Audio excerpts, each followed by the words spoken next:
చిలకలూరుపేటలోని పురుషోత్తపట్నంలో ఉసిరితోటలో తెలుగు జర్నలిస్టుల సంక్షేమ సంఘం ఆధ్వర్యంలో కార్తీక వన సమారాధన కార్యక్రమం మాజీ మంత్రి శాసనసభ్యులు పత్తిపాటి పుల్లారావు సభ్యులు శాలువాతోటి సత్కరించి మెమంటో బహుకరించారు. చిలకలూరుపేట నియోజకవర్గం తెలుగు జర్నలిస్టు సంఘం అధ్యక్షుడిగా బి సీను నాయక్ ఏకగ్రీవంగా సభ్యులు ఎన్నుకున్నారు. ప్రతిపాటి మాట్లాడుతూ రాష్ట్రంలో జర్నలిస్టులకు అండగా ఉండే వ్యక్తిని నేను. సొంత ఇల్లు కావాలి అనుకునే జర్నలిస్టులు మున్సిపాలిటీలో దరఖాస్తు చేసుకుంటే టీడ్కో గృహాల్లో అందరికీ సొంత నివాసాలు ఏర్పాటు చేస్తానని తెలియజేస్తున్నాను. ఇన్సూరెన్స్ కావాలి అనుకునే వాళ్ళు ఎంతమంది ఉన్నారో అందరూ ఇన్సూరెన్స్ చేసుకోవడానికి సహాయ సహకారాలు అందిస్తానని తెలియజేస్తున్నాను.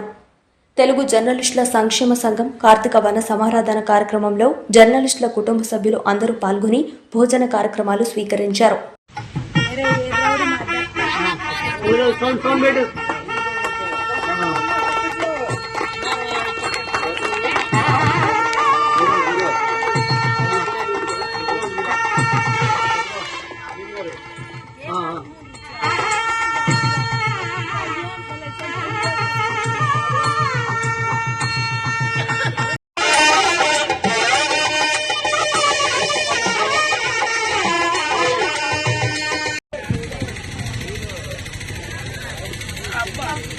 కావాలి కదా బాబు కావాలి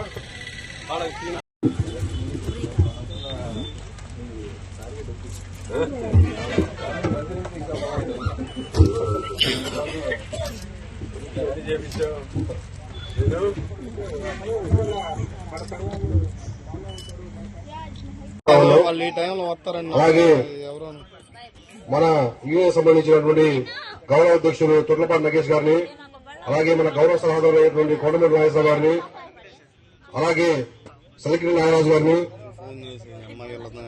పత్తిపాటి చిన్నాలు మన వెంకటపల్లి సంఘం జాతీయ అధ్యక్షులు ఉన్నారు ఇక్కడ రంగనాయకులు. అట్లనే శ్రీను నాయక్ ఏమో మన సీనియర్ జర్నలిస్ట్ గౌరవనీయ శ్రీను నాయక్ గారు, కార్యదర్శి వెంకటేశ్వర గారు, ఈశ్వరరాజు గారు ఉన్నారా? ఈ యొక్క జర్నలిస్టుల సంక్షేమ సంఘంలో ఉన్నటువంటి వేదికను అలంకరించిన పెద్దలు మా కరీముల్లా గారు, అదేవిధంగా మీ పేర్లని రాసి ఉంది నాకు, పెద్దలందరికీ, ముందున్నటువంటి కుటుంబ సభ్యులందరికీ పేరు పేరున నమస్కారాలు. కొన్ని సమస్యలు చెప్పారు ఇన్సూరెన్స్ అని. మా సిపిఐ కూడా వచ్చాడు, జనసేన ఉన్నాడు భాష సుబాని కదా, సుబాని ఏదో ఇన్సూరెన్స్ అడుగుతున్నాడు. పార్టీ 5 లక్షల సభ్యత్వం, 5 లక్షల ఇన్సూరెన్స్, 100 రూపాయల సభ్యత్వం పార్టీది కూడా ఉంది. మీరు సపరేట్ గా చేసుకుంటామంటే కూడా మీకు చేయటానికి మాకేం అభ్యంతరం లేదు. ఎంతమంది ఉన్నారు ఏంటి, మీరు ఎంతమంది వచ్చి ఆ ఇన్సూరెన్స్ చేసుకునేదానికి ఆ విధి విధానాలు ఏంటో తీసుకొస్తే మా శ్రీను నాయక్ ద్వారా తప్పకుండా అది కూడా చేద్దాం. మీరు ఎవరన్నా టిడ్కోలో ఇల్లు నివాస యోగ్యం లేనటువంటి వాళ్ళకి టిడ్కోలో మీకు ఇల్లు ఇస్తాం. నివాస స్థలమే కాదు, ఇల్లే ఇస్తాం. మీరు పెట్టుకోండి, రెడీమేడ్ గా ఇచ్చేస్తాం. ఎందుకంటే ఎవరు ఉంటే వాళ్ళకి ఇచ్చే పథకం పెట్టబోతున్నాను నేను పేటలో. గతంలో ఇచ్చినవి క్యాన్సిల్ చేసేస్తాను, ఎట్లా చేయాలా లీగల్ గా చూస్తున్నాం.